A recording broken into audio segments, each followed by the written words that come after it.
ஆசிரியர் அகாடமியின் சார்பாக அனைவருக்கும் வணக்கம். ஸோ நம்ம இன்னைக்கு என்ன பார்க்க போறோம்னு பார்த்தீங்கன்னா, தமிழ்நாடு செட் மார்ச் 2025 நடந்த கொஸ்டின்ஸ் தான் அனலைஸ் பண்ண போறோம். இது வந்து 6/3/2025 கொஸ்டின்ஸ் மட்டும் இன்னைக்கு நம்ம அனலைஸ் பண்றோம். ஸோ ஃபர்ஸ்ட் கொஸ்டின் என்னன்னு பார்த்தோம்னா, which committee propose separate school for girls?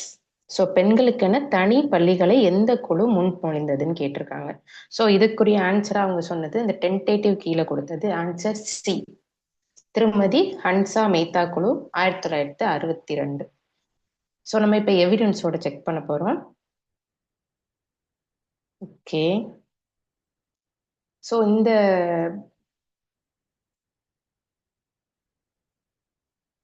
இதான் அந்த வெப்சைட். ஸோ இது வந்து டாக்டர் ராமனோ டேட்டா அசோசியேட் அவர் எழுதின அந்த ஆர்டிக்கிள்ல இருந்து செக் பண்றோம்.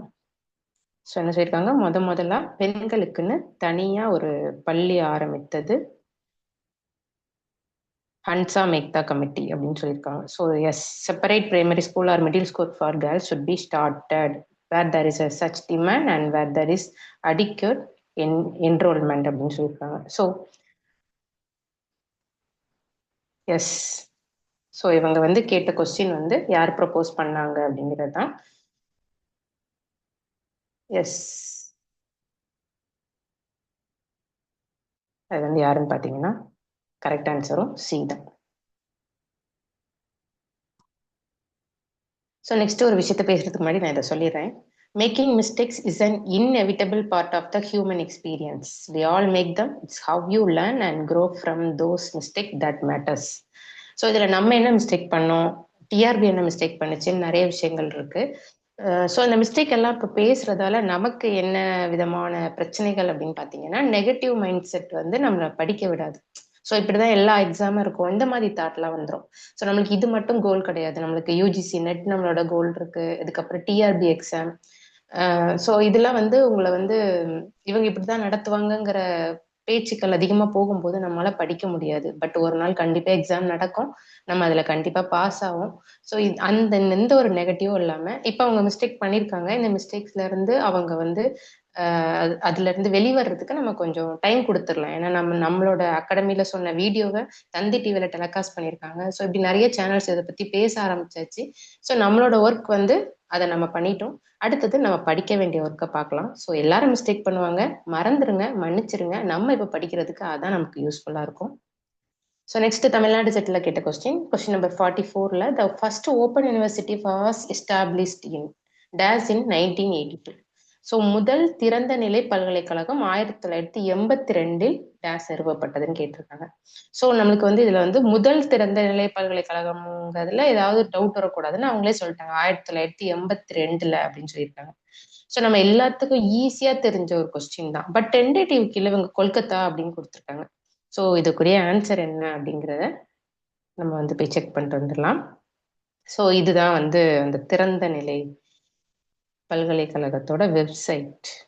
யா, the university initially known as Andhra Pradesh open university was set up on 26th August 1982. 1982 ஆரம்பிச்ச யூனிவர்சிட்டியோட பேரு ஆந்திர பிரதேஷ் ஓப்பன் யூனிவர்சிட்டி. அது பின்னாளில் டாக்டர் BR அம்பேத்கர் ஓப்பன் யூனிவர்சிட்டியா மாற்றம் பெற்றிருக்கு. ஸோ அதோட ஏரியா நீங்க பாத்தீங்கன்னா ஆந்திர பிரதேஷ் தான்.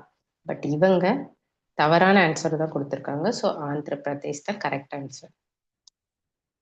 Next question. ஸோ கொஞ்சம் காமனாகவே பார்க்கலாம் அப்படின்னு சொல்லிட்டு என்விரான்மெண்டல் எஜுகேஷன். ஸோ நம்ம எல்லாத்துக்குமே ஹையர் எஜுகேஷன்ல வேல்யூ எஜுகேஷன் அண்ட் என்விரான்மெண்டல் எஜுகேஷனை பற்றின ஒரு சின்ன டாபிக் இருக்கும். அதனால நம்ம என்விரான்மெண்டல் எஜுகேஷன்னா என்னன்னு ஒரு டெஃபினிஷன் தான். So environmental education is a process of recognizing the interrelatedness among men, his dash and biological surrounding. சுற்றுச்சூழல் கல்வி என்பது மனிதன் அவனது டேஸ் மற்றும் உயிரியல் சூழல் ஆகியவற்றுக்கு இடையேயான தொடர்புகளை அங்கீகரிக்கும் ஒரு செயல்முறையாகும்னு கேட்டிருக்காங்க. ஸோ இவங்க கொடுத்துருக்க டென்டேட்டிவ் கீழே ஆப்ஷன் இ அப்படின்னு இருந்திருக்கு. ஓகே, நம்ம இப்போ வந்து நம்மளுடைய எவிடன்ஸ் செக் பண்ணிடலாம். ஸோ இது வந்து இதுவும் archivsochara.org அப்படிங்கிறதுல இந்த புக் வந்து கொடுத்துருக்காங்க, environmental education a statement of aims. So இந்த புக்கில் தான் இந்த கண்டென்ட், இந்த லைன் வந்து இதோட டெஃபினிஷன் இருந்தது. ஸோ இந்த புக்கை உள்ள நீங்கள் டவுன்லோட் பண்ணிங்கன்னா அது கிடைக்கும். ஸோ இதுல வந்து ஃபர்ஸ்ட் கொஞ்சம் லைன்ஸ் கொடுத்துருக்காங்க பாருங்க. The environmental education is the process of recognizing values.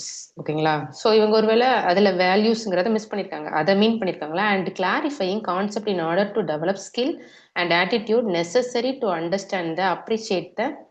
understand and appreciate the interrelatedness among man, his culture and his biophysical surrounding. ஆனா நீங்க கொஸ்டின் பே பாத்தீங்கன்னா இங்க பயோலாஜிக்கல் வேற கொடுத்துருப்பாங்க. ஸோ பயாலஜிக்கல் சரௌண்டிங் கொடுத்துருப்பாங்க. இவங்க என்ன மீனிங்ல, ஒருவேளை இந்த இடத்துல ரெகனைசிங் வேல்யூஸ் அப்படிங்கிறத கேட்க வந்தாங்களா? அப்படின்னாலும் ஆப்ஷன் பி தான் வந்திருக்கணும். இல்லைன்னா இந்த இடத்துல கல்ச்சருங்கிறது வரதா இருந்தாலும் சி தான் வந்திருக்கணும். பட் டென்டேட்டிவ் கீழே வந்து ஏன்னு கொடுத்துருக்காங்க. ஸோ இது எப்படி எடுத்திருக்காங்க, அவங்க என்ன முறையில எடுத்திருக்காங்கன்னு தெரியல. Next, in 2006 DAS urged to create the synergy between education and research in higher education institution. 2006 உயர்கல்வி நிறுவனத்தில் கல்விக்கும் ஆராய்ச்சிக்கும் இடையே ஒருங்கிணைப்பை உருவாக்க வலியுறுத்தியது. ஸோ இதுல வந்து நெட்டு படிச்ச எல்லாத்துக்குமே தெரியும், 2006ன்னு பார்த்தோன்னே நீங்க வந்து என்கேசின்னு போட்டிருப்பீங்க.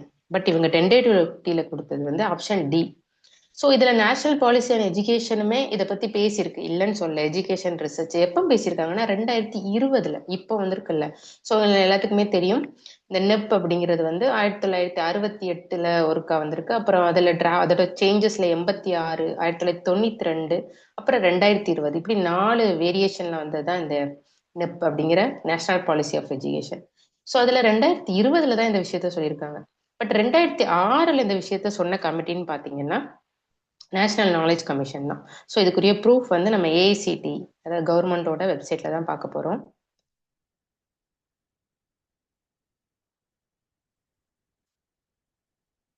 எஸ், ஸோ கொஞ்சம் டைம் எடுத்துக்குது.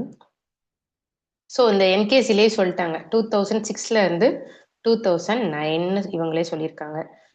ஸோ இதுக்கு மேல இதுவே பெரிய ப்ரூஃப் இருந்தாலும் அந்த வார்த்தையை பார்த்துருவோம். Yeah, so synergy between research and teaching experience. இது எதில் கொடுத்துருப்பாங்கன்னா சில ரெக்கமெண்டேஷன். எதுக்காக என்கேசிங்கிற ரெக்கமெண்டேஷன்ல அவங்க இந்த இஷ்யூ சொல்லும் போது there is a lack of synergy between research and teaching experience.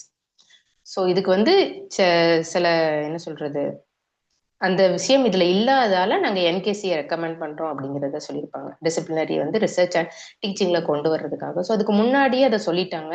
And இன்னொரு விஷயம், 2006ன்னு மென்ஷன் பண்ணதால அது கண்டிப்பா நம்மளோட நெப்பா இருக்கு, அதாவது நேஷனல் எஜுகேஷன் பாலிசியா இருக்க சான்சஸ் இல்லாதுங்கிறதால. ஸோ இதோட கீ வந்து கரெக்ட் ஆன்சர் ஏயா இருக்கதான் அதிகபட்சமான சான்சஸ் இருக்கு. ஓகே, உங்களுக்கு இந்த வீடியோ பிடிச்சது, இன்னும் இதுக்கு மேல பார்ட் 2 பார்ட் 3 எல்லாம் வர்றதுக்கு உங்களுக்கு இதை விட நிறைய பார்க்கணும்னு நீங்க ஆசைப்பட்டீங்கன்னா இந்த வீடியோக்கு சப்ஸ்கிரைப் பண்ணுங்க. அப்பதான் ஆசிரியர் கடமையில எந்த வீடியோ போட்டாலுமே உங்களுக்கு வரும். அண்ட் இந்த வீடியோக்கு லைக் பண்ணுங்க, ஷேர் பண்ணுங்க, கமெண்ட் பண்ணுங்க. எங்களோட கிளாஸஸ் எல்லாமே வந்து 20 மார்ச்ல இருந்து ஸ்டார்ட் ஆகுது. ஸோ அந்த கிளாஸ்ல ஜாயின் பண்ணோம்னா இந்த கீழே கொடுத்துருக்க கான்டாக்ட் டீட்டெயிலை கான்டாக்ட் பண்ணுங்க. தேங்க்யூ.